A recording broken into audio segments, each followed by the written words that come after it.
Good afternoon. Please welcome panel moderator, Tara Wheeler.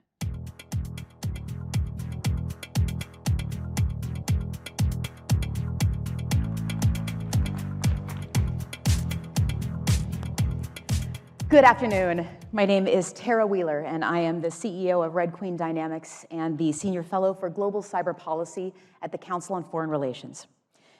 It is an honor and a pleasure to be with you all today to represent the InfoSec community. While we cannot cover every major conflict in the world today, rest assured, we will be asking some hard questions. I'd like to let you all know that there will be a Q&A at the end. I look forward to a great discussion, and I'd like to welcome our panelists to the stage.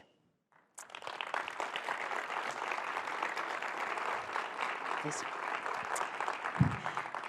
We have Anton Demokhin, Deputy Foreign Minister and Chief Digital Transformation Officer, Ministry of Foreign Affairs of Ukraine. Thank you. Tadeusz Chomicki, Ambassador for Cyber and Tech Affairs, Polish Ministry of Foreign Affairs.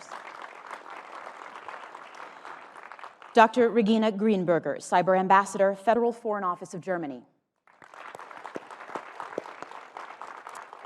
Ambassador Tanel Sepp, Ambassador at Large for Cyber Diplomacy, Ministry of Foreign Affairs of Estonia. And Ambassador Nathaniel Fick, Ambassador at Large for Cyberspace and Digital Policy, U.S. Department of State. All right. It is a distinct joy to be here to represent the InfoSec community, and I have a personal question I'm going to selfishly ask. The elevation of cyber diplomacy in this level of importance, to this level of a room, is relatively new in international statecraft.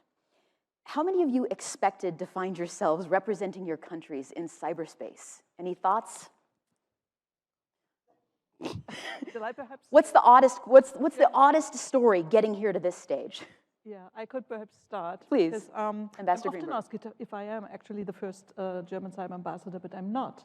The whole story started with the Snowden affair, with the leaks, where German government understood, okay, we have to talk not only about our adversaries, but also to our friends. And that's why they established a cyber ambassador. Wonderful. When I came into the job, I really had to fight for, reinstating this position as a cyber ambassador, because there was this feeling that it's more a technical thing, or it developed into a technical thing, and that it's not so much policy needed for that. But I think the past 4 years that I have been in office have shown that it was a completely wrong notion. Mm-hmm. I can absolutely understand that. I'm very curious, Foreign Minister Demokhin, how did you end up on stage representing Ukraine in cyber diplomacy? I just walked from there in, but yeah, as I say, a million things should have happened and not happened for me to join the Ministry of Foreign Affairs during the time of full-scale invasion of Russia and the war against Ukraine.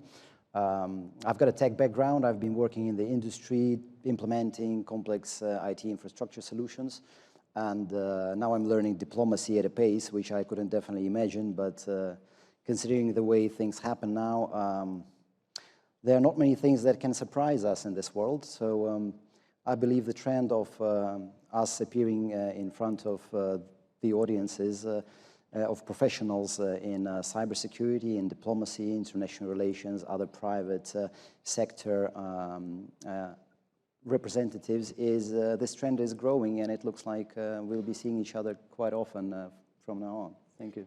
Absolutely. Well, I'd love to ask at this point, this world of cyber diplomacy often seems like a very different world than those of us in technology experience every day. 4 of you represent governments that have collaborated on the Talon mechanism, which is designed to coordinate cyber civil defense and initiatives to support Ukraine in its defense against Russia. How would you explain that work to this audience and enable them to assist you, especially the people in this audience? I'd love to start with you if I could, Ambassador Sepp. Thank you so much. Talon mechanism is named after my capital, and I say it everywhere. It's not because we met in Estonia that it's named like this. We had a vote. It was a democratic vote. We had different names, but somehow Telemechanism won that competition. Of course, I didn't say no to that. But I mean, the core of Telemechanism is the fact that Russia's aggression in Ukraine. This is the first ever full-scale war where you have cyber fully integrated into the fighting. And for us, this is, especially in Estonia, this is so important because I'm representing a country that has been kind of digital nation for a long time.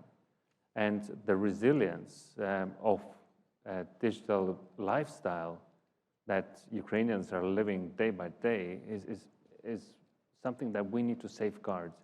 And Telemechanism is really also giving them this assistance in cybersphere alongside with all other assistance, but really in cybersphere so that Ukraine can also show that they can live and prosper and in the end win the war.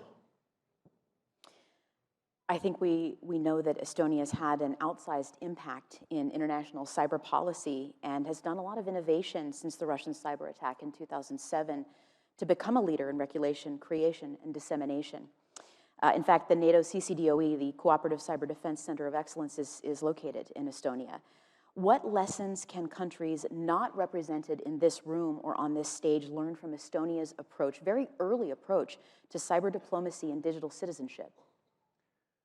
I think that the main thing is really linked to the core task of my job, and that is interpretation. I have to interpret what's happening in cyberspace to the political leadership. And we were lucky enough to go through some of these big attacks, and thanks Putin for that. So, because we had a lot of moments to learn, and we really took these lessons seriously. So that is the main thing here. And second, what we tell to so many countries all around the world is that cybersecurity is not cheap. But at the same time, leaving it aside, it's going to be much more costly. Speaking of cybersecurity not being cheap, I think many of my colleagues here have some very, very visceral memories of doing expensive incident response for both WannaCry, a North Korean cyber attack on May 12, 2017, which deeply damaged the UK's National Health Service, and NotPetya, a Russian attack on Ukrainian accounting software in June of 2017. I would love to ask you, Ambassador Chimiki, if I may, do you think that Russia and China's cyber partnership has a possibility of leading to greater kinetic warfare and expansion, especially in Europe? Well, objectively, China is benefiting a lot from Russian aggression on the Ukraine in many ways. Firstly, I would say Western countries use a lot of resources to help and assist Ukraine, and rightly so, of course, not need to be mentioned, which is good for China. Secondly, Russia is becoming a smaller and a smaller and a smaller brother to China, which is more and more dependent on China's assistance in help, which is also good for China. And China is also testing the like-minded countries' solidarity and ability to stand together and to act together to assist the friendly country in a need. And this can be extrapolated to some other situations in the world, possibly. So this is why it is important that we never stop assisting Ukraine, whether it's in a kinetic or in a cyber world. And also in cyberspace, China is penetrating both Russian space and the Ukrainian space to learn more from the cyber aspects of the kinetic war and to improve their own capabilities to learn for the future of the possible kinetic conflicts where the cyber aspects are becoming more and more important. You can even say that in this sense we discuss whether the cyber attacks on critical infrastructure, which is operational in the states not directly influenced or under the kinetic attacks, like in Europe, in Poland, in Germany, we have the spillover effect of the cyber attacks from Russia on Ukraine, which we had effects in our own countries in Europe, at least 15 countries. The very first day of the war, the kinetic attack on the cyber attack on the satellite communication, Ukraine had a spillover effects in many countries in Europe. So in that sense, yes, but in the same time, I would like to stress a big difference between Russia and China. Russia has no instrument of influencing global situation other than the naked force, the use of the naked force. Russia has many influence. This is the money, this is the technology, this is the diplomacy, soft power development, and they have no interest in using direct conflict, kinetic conflict so far. So I think I don't exclude China being interested in using the kinetic conflict in the future, but I don't think China needs that. So it's not in their interest to increase the conflict, including in Europe, in kinetic terms, while they're exploring the possibilities of using cyber tools for the future kinetic conflicts. Those cyber tools are ones that are in widespread use right now, and one of the challenges we in cybersecurity often have is a question of attribution. Ambassador Fick, the U.S. State Department released the U.S. International Cyberspace and Digital Policy Strategy Monday here at RSA via Secretary Antony Blinken. We do find that attribution is a hard problem, to the point now that it's just a bromide in cybersecurity. It's difficult to tell where an attack came from, and it's easy to fake a location and an origin. So we often, I think as technologists, withhold our judgment about whether or not a given threat actor is within the geographic bounds of or even under the sponsorship of a given country. The new digital policy strategy specifically names China, Russia, North Korea, and Iran as destabilizing actors in international cyberspace. This is bolder than many of us would be in cybersecurity or information security. So the question I have then is if we are attempting to avoid kinetic conflict, as Ambassador Shimiki said, what options exist in cyberspace for enforcing norms and rights-preserving behavior in the face of these acknowledged and ongoing threats?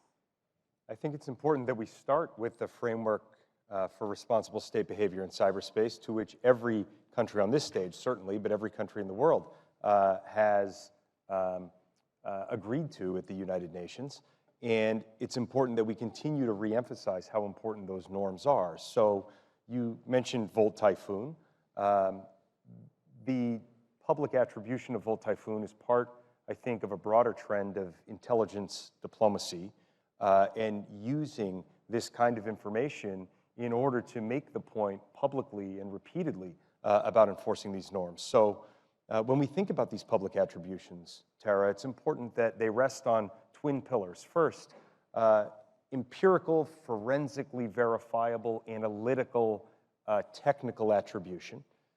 And second, that we multilateralize them to the greatest possible extent. We are stronger when we stand together in digital solidarity, to name the orienting principle of that strategy released by Secretary Blinken on Monday.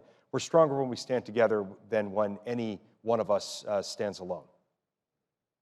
Thank you, I appreciate it. I would absolutely love to hear Dr. Greenberger's opinion on the increase of rights-expanding behavior by asking, in 2023, Germany released its first ever national security strategy and first ever China strategy.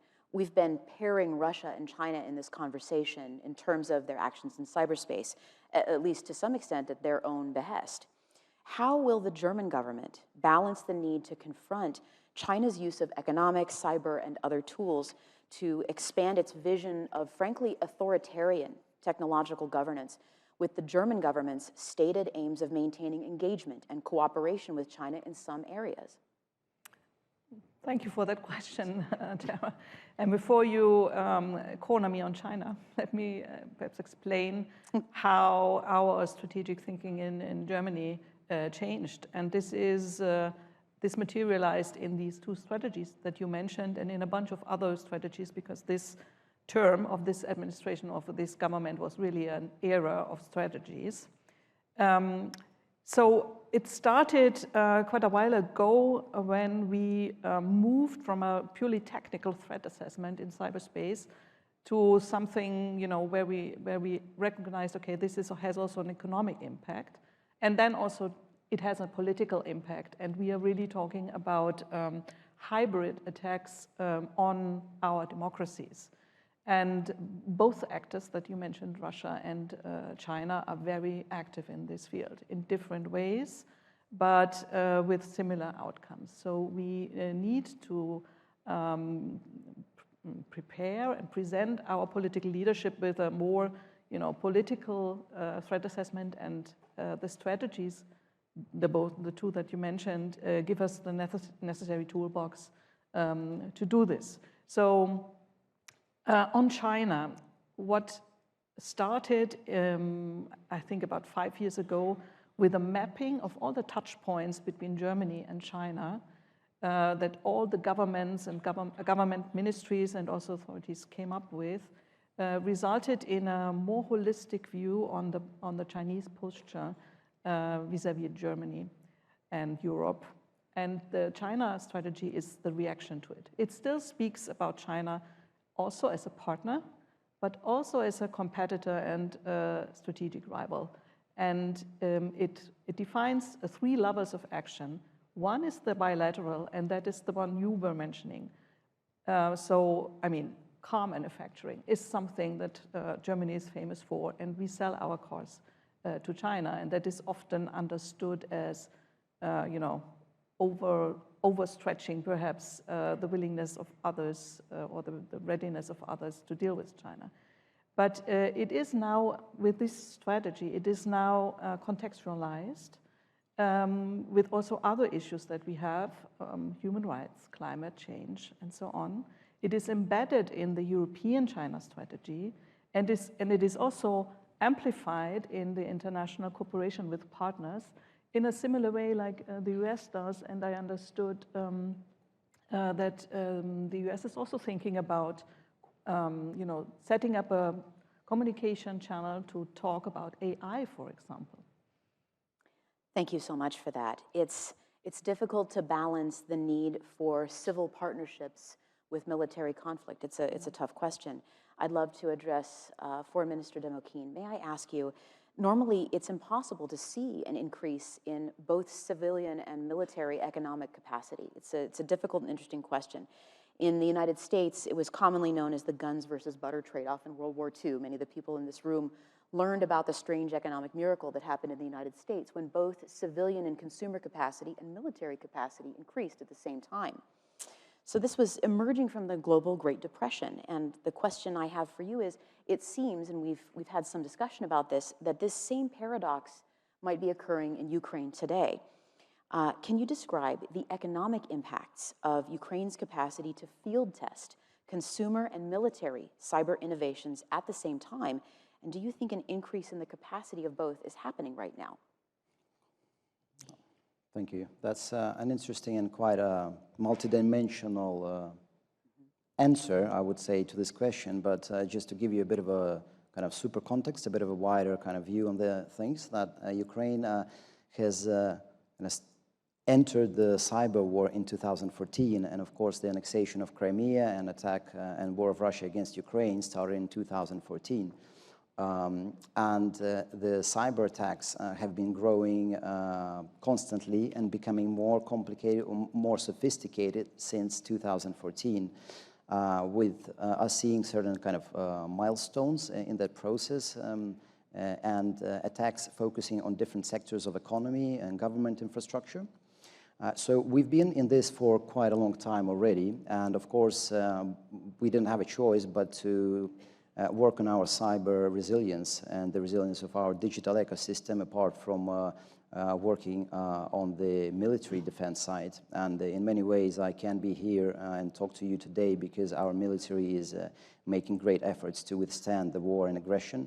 And at the same time, thanks to the support of our allies and like-minded countries, military support, and we are really grateful and relieved that the decision has been made by the United States, and thanks to President Biden and US government and American people, the decision was made on the package of military support. At the same time, we understand that we need to continue working on the resilience part, right? And on the cyber resilience. And what is different, I believe, now is that the cooperation models are becoming more sophisticated, and the enabler for that is technology, right? Not only in terms of cyber defense and cyber resilience, but in terms of the way nations and institutions in the private sector can cooperate. So this is giving that maybe different unfolding of events in a way, right? What we see that Ukraine is indeed has, and the war in Ukraine being a catalyst for all the many things happening in the military and technology areas. Ukraine is indeed, in a way, a testing ground and battlefield for the fusion of technology. So we have seen drone technology is really changing the way the war happens, and really challenging the global security architecture, right? And when we imagine drones against fleets, drones against battlefield ground forces, sea drones, they really have made a great change and impact. At the same time, we see satellite communications and how they change the way a military works, how they change the way the cyber resilience can happen. Connectivity is just as important as energy. I mean, so having that experience and having this great track of public-private partnership, we see how the companies providing their solutions make and help and put their part in making a nation more resilient. At the same time, learning, having the ability to kind of be in the epicenter of cyber war, and seeing how these attacks are becoming more sophisticated, how the enemy is really growing their capacities and organizing more and more separate groups backed by the state that do these attacks, and they are becoming more clever. They're also learning, right? So as a result of all these things happening, technology is evolving, and of course, as a result of this, the knowledge and experience that Ukraine and our institutions and our people are gaining is definitely gonna influence how the economy will unfold in digital and IT and in military, right? But at the same time, what I believe is very important is the digital solidarity concept and philosophy, and the strategy presented by Antony Blinken on Monday really lays a great foundation for the years to come. And within that context, I believe we should look at things and at the question you asked, right, from the perspective of digital solidarity, when the benefits of all this experience is to be shared by the public and the private sector of different nations, because we are moving to the architecture of the world where there are indeed not anymore borders like we used to know them before. Everything is very interconnected, right? And we are moving into one global digital economy, and there is no other way of getting there instead of without the digital solidarity. And so in this sense, Ukraine really views the models that we are working out now together with the partners, and Talent Mechanism being one of the catalysts for that, as something that should be applicable and should be a real instrument for the implementation of the digital solidarity philosophy that was presented in the strategy by the United States. Ambassador Greenberger. I would like to add to that, because I think it's very important what Minister Demokhin said here. I think the Talent Mechanism, I mean, in short for civilian cyber emergency support, is, I think, a model for capacity building and cyber solidarity in general. Because, I mean, I think every one of us knows somebody of political leadership who reacts to this scenario of a cyber war with a reaction to go back to analog, go back to pen and paper. And this cannot be the answer. So we show with Ukraine, we showcase really how how digitization can also add to the resilience of a society and of a government and of a military. And that is very important. And now what we would like to do with the Tallinn mechanism is explore the possibilities for digital transition in times of conflict. Because, I mean, we all are in times of conflict, and it's not expectable that this situation will end soon. So it's really a model for capacity building, cyber capacity building, with a look to sustainable digital future. Ambassador Fick, I believe you had a thought or two on capacity building and digital resilience as well. And carrying forward the question about whether or not it's possible to derive civilian and consumer benefit from military advances in cybersecurity, as well as the opposite direction, what do you think the perspective that you'd bring to this is? I want to very strongly second the enthusiasm for the Tallinn mechanism as a model for how we might provide cyber assistance in a true public-private partnership going forward, and agree very strongly with the Deputy Foreign Minister's comments about how digital development, digital defense, digital development, digital resilience can create a positive, virtuous cycle in the ecosystem in Ukraine. And actually, I think we have a perfect historical test case right here on the stage, frankly, in Estonia, which was the victim of a terrible Russian cyber attack in 2007 that catalyzed, with leadership from the top, sustained leadership and investment by the Estonian government and by partners. And Estonia has become one of the world's foremost digital leaders across the board. And so I think all of us can perhaps envision similar potential in Ukraine and see the exigency, the urgency of the current moment actually translating into some real leapfrogs in digitization in Ukraine that would benefit not only Ukraine and not only Europe, but all of us. Like the man said, never waste a good crisis. That's right. Exactly. So I think I would ask then, Ambassador Sepp, how do you think the Tallinn mechanism can serve as a template for other cyber capacity building initiatives, especially in the global majority countries where the United States and European Union have yet to build any cyber diplomacy mechanisms? I'll answer this question in two parts. First is that Tallinn mechanism is like any other coalition of willing. I mean, we have the drone coalition for the support of Ukraine. We have our artillery or some other coalitions. But now we also have a cyber coalition. Coming from Estonia, that's way too late already. But we wish we had these kind of coalitions already a long time ago. At the same time, every country in the world is in some stage of digitalization. And there are countries that are definitely looking really carefully what the international community is taking upon in Ukraine in terms of helping Ukraine to remain resilient. We can imagine, for example, China also looking really carefully how things are evolving. We can look at any other potential conflict zone. So what the international community really does and how it cooperates becomes immediately extremely relevant here. So I think this is a kind of new format, really also for the future and how we resolve conflicts. Please.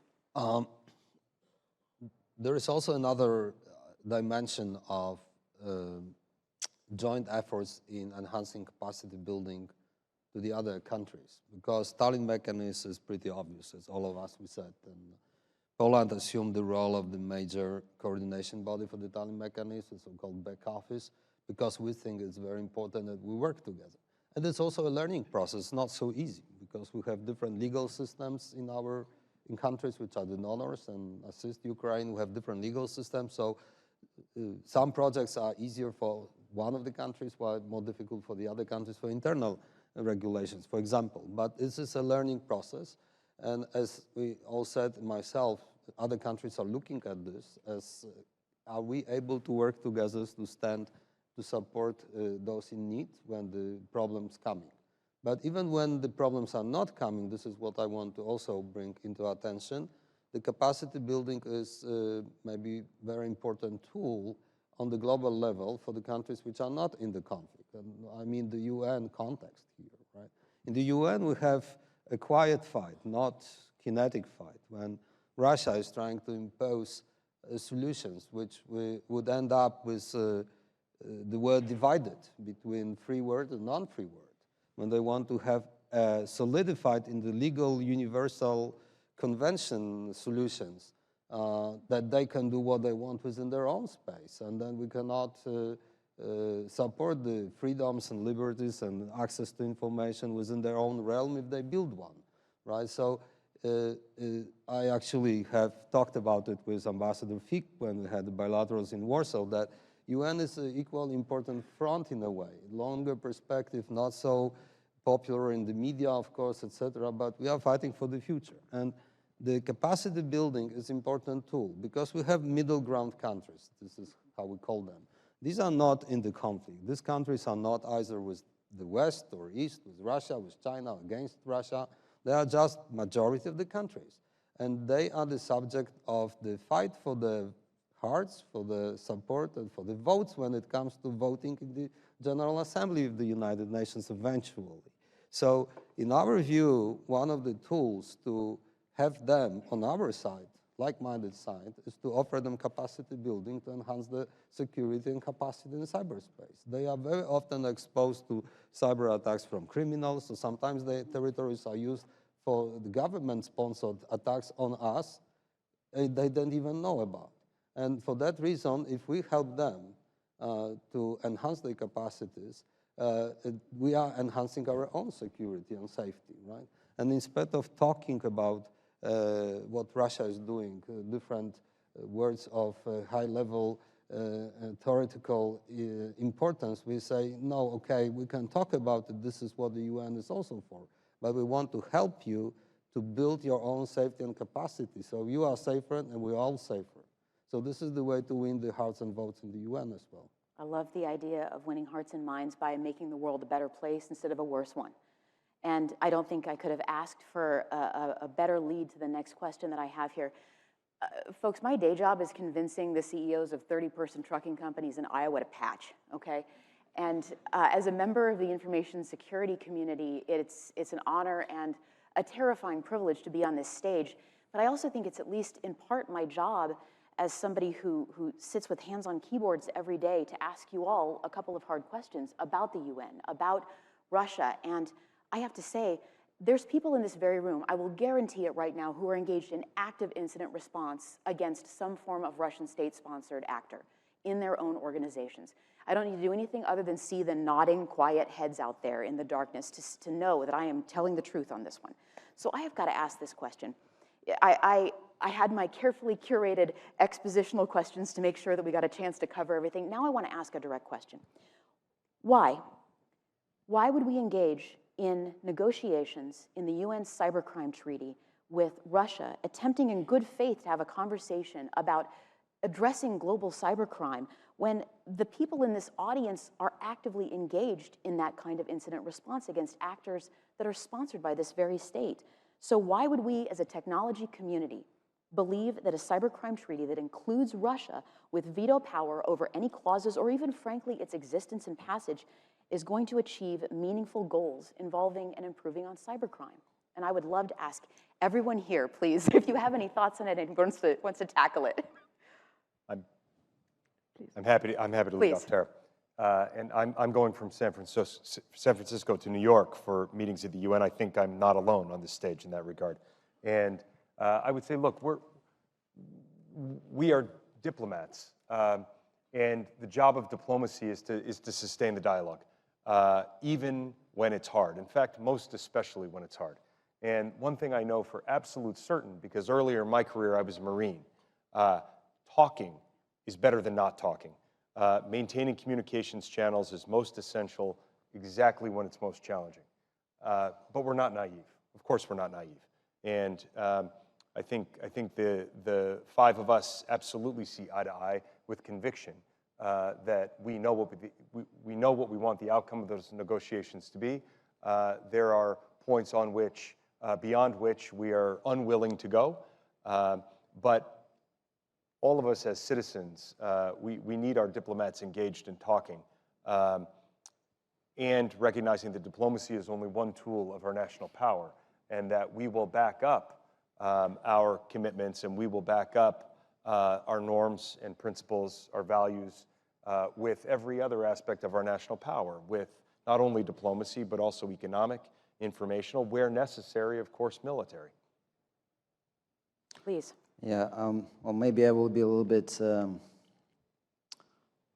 provocative and not be able to fully agree with that, in the sense that, unfortunately, we lost hope in talking to Russia and really being able to trust what they say, what they declare.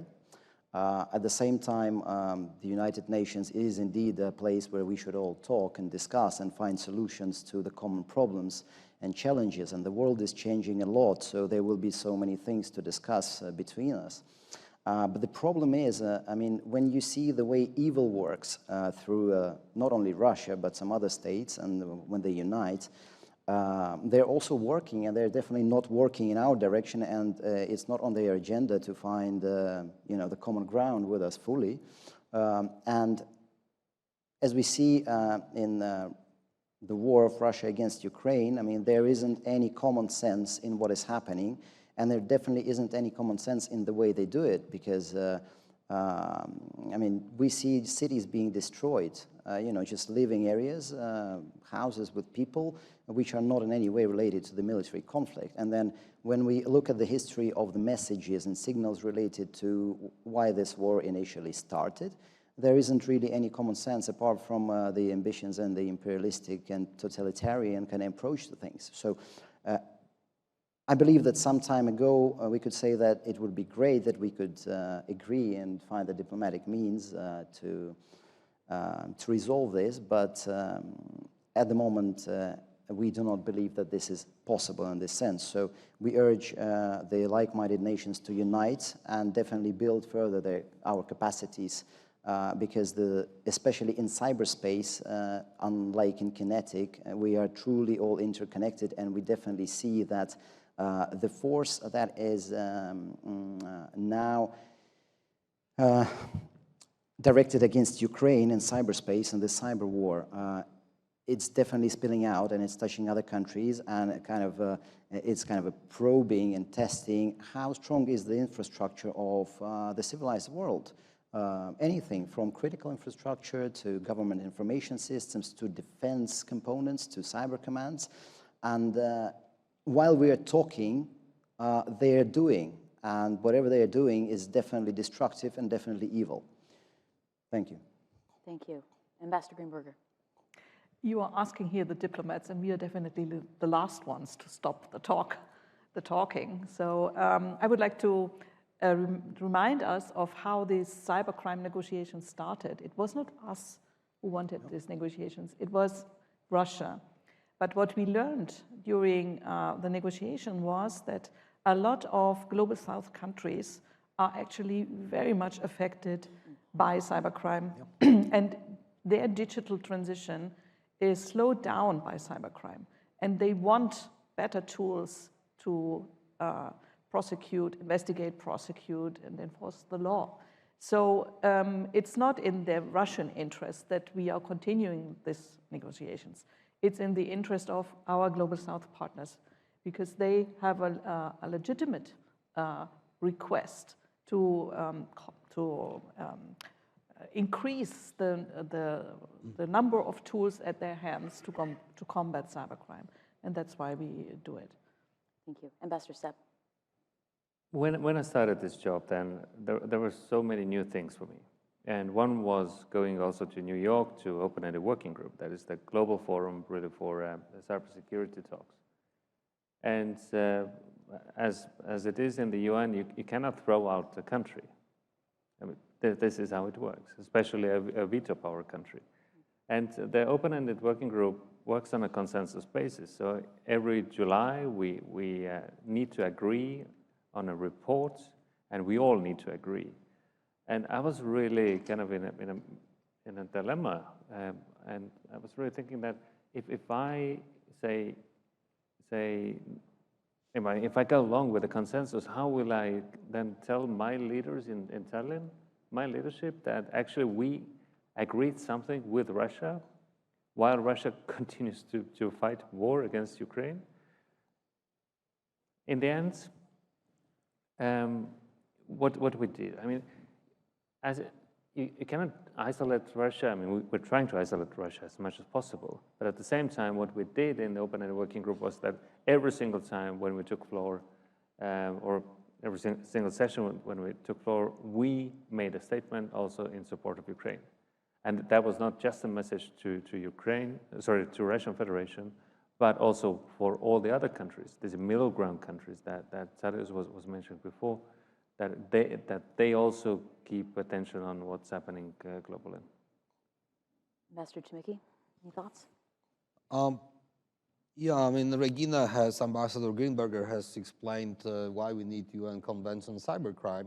They actually started by Russia because they couldn't get enough votes to start the works on the convention. The first committee, which is working on responsible states behavior in cyberspace, right? This is what I referred earlier, that to avoid having a convention there that we cannot live with, we should also work in the UN framework very actively not to allow for that. But their efforts stopped there, and then they moved it to the third committee, whereas the cybercrime dealt with, and they tried to introduce some elements that they wanted to have in the first committee convention in the cybercrime convention, again, trying to secure space accepted on the universal level for some practices which we cannot agree with. So that's why these negotiations did not finish in the time that we had. That is at the very beginning of this year. We had the last session, which was not last session. We have an additional session,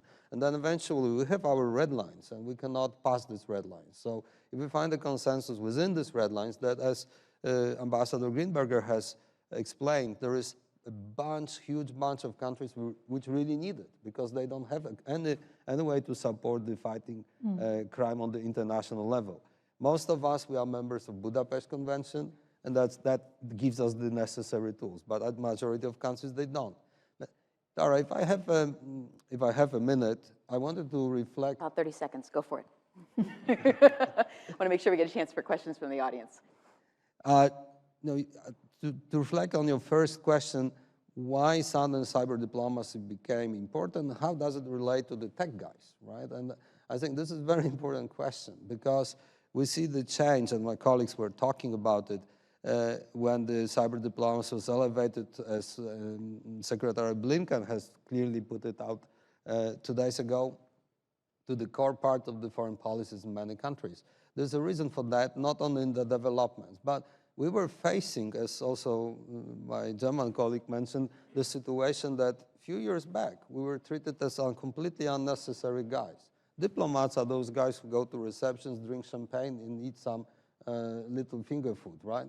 And this is no use of them at all, especially in the cyber security. So the hardcore cyber security tech guys, they always despise that. They say, well, you don't need to know, you don't understand what the cybersecurity is about, we don't need you.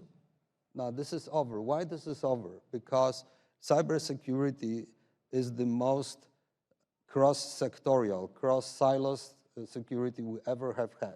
We can say kinetic war is dealt by the militaries. Of course, there's a political leadership of the country which decides what to do with it.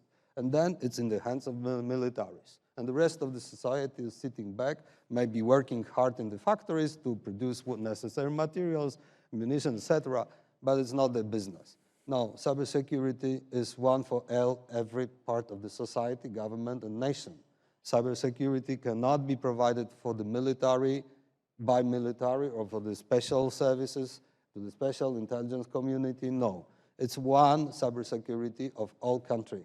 and society can be attacked by many different actors from many different aspects, so we need to sit together. And second element is that cybersecurity is not one country matter. Nobody can provide security for your own country, including the United States of America.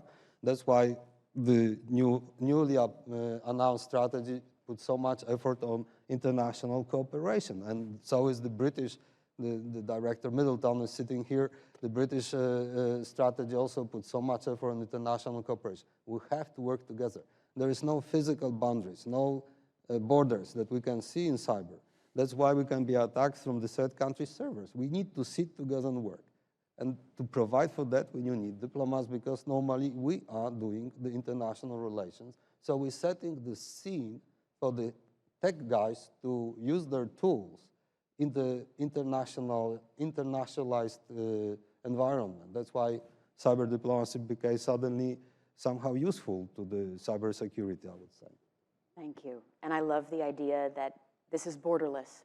Speaking of a borderless audience, I would love to ask if we have any questions from the audience as we get a chance to hear from the tech folks that are out here already. Do we have anybody who would like to ask a question? Let's take a look. Oh, I think we got one right back here. Wonderful. Okay, great, thank you. So the U.S. wants to restrict access to IA. IA is really important now because it can be used for good and bad. Do you have any comments on how we might diplomatically go about doing that? What's IA? Oh, I'm sorry. AI. AI, fabulous. AI. Thank you. Artificial hey, intelligence. we're all a little neurospicy in here. It's fine. Super good. All right, thank you so much. So how does AI, how is this going to impact this conversation moving forward? Anybody have a short, snappy line for me? Well, I would just challenge the premise in the question that the U.S. somehow wants to restrict access to AI. I don't exactly understand that. I don't. Maybe. I'm sorry. To foreign adversaries. Okay. So I think what's important to the United States as we enter into this AI era is that we have a certain shared approach in how artificial intelligence systems are developed and deployed and used, and that they are fundamentally rights-respecting, and that they abide by certain principles related to the safety of the models and the security of the models and the trust of the output of the models. But we think there's an enormous amount of potential for artificial intelligence to help solve global challenges, ranging from climate modeling to medical diagnostics. And in the security space, I think we're all intensely focused on how it changes security. The theme of this conference, unofficial theme of this conference, if you walk around the show floor, is certainly AI-enabled security. And it will bring advantages to attackers, but of course it also brings huge advantages to defenders. Do we have any other questions from the audience? We've got a couple of minutes left, just finding out. Fabulous. Got a hand right back here. Do you have a microphone? Wonderful. Hey, my name is Marcus Hutchins, and I work in cybersecurity. So it doesn't seem like banning apps that are used by people to talk about politics and social issues would benefit digital rights and national security. In what case would you say that it is okay to, for cybersecurity or national security in cyberspace to take precedent over the free expression of the people? It's a great question. When is NatSec more important than people's rights in this rights-respecting world we're trying to create? Maybe I'll just give an answer like this, that all that we do and all the great inventions that come are tools that can be used to do good things or bad things, right? And what we see that governments introduce certain regulations and frameworks that foster and allow for a more safe and beneficial use of these tools for humanity. Now, that would also be similar in communications and different applications. Of course, sometimes this line is not very clear, but definitely there should be guidelines and there should be certain limitations, because if it's absolutely an uncontrollable process, space, and application of technologies, then definitely we will see really bad things happening, not only in society, but in things like biotechnologies, for example. I mean, including the use of disinformation tools and the usage of artificial intelligence to create disinformation campaigns using those networks, using those social networks, those apps. Now, how do we work with that? Because, I mean, definitely the disinformation component and the way it really kind of exponentially multiplies, if left uncontrollable, will be destructive to the societies and to the like-minded, to the nations of like-minded countries.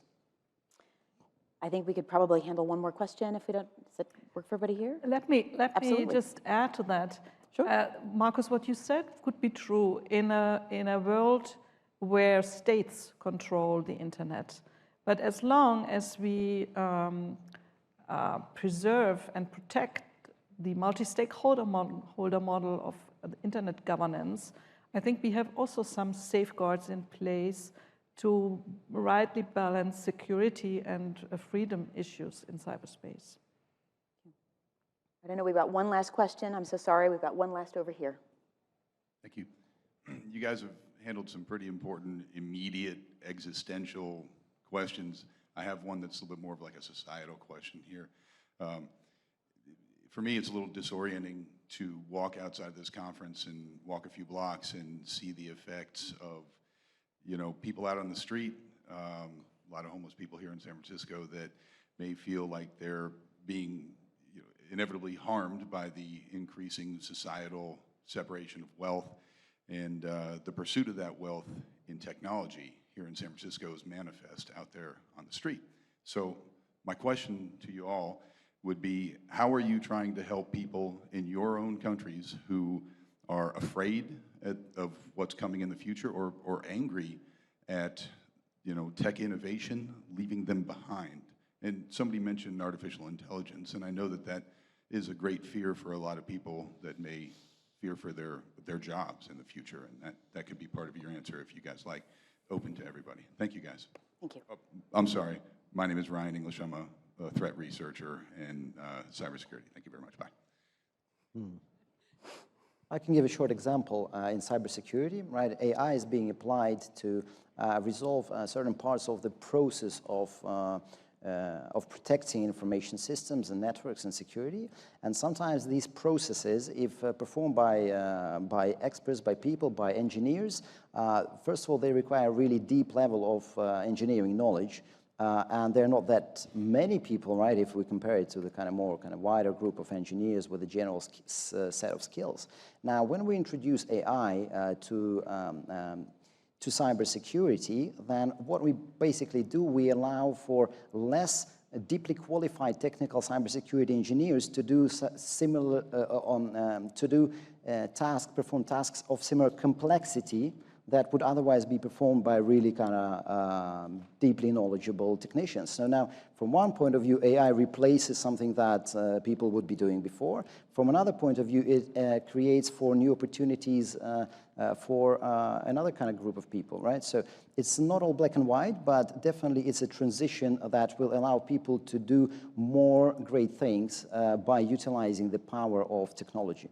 I'll ask Ambassador Sepp to finish this up with the last comment. One of the qualifications of external success has been this balance between trust and convenience. So with new technologies, we have had people are accustomed now to new services. They want even more services, but at the same time, while we are, as government, we're making people's lives easier through the use of new technologies, people are more acceptable also to this. So this is kind of deliberate policy, and that really allows to show that the positive effects of technology and then take away some of the negative ones. Thanks. Thank you very much for an incredible and a stimulating discussion today. It's been an honor to be here with you all. I look forward to continuing the discussion in future on the internet, and I am deeply gratified to have been here with you today. Thank you from everyone here for being here. Thank you so much. It's been an honor.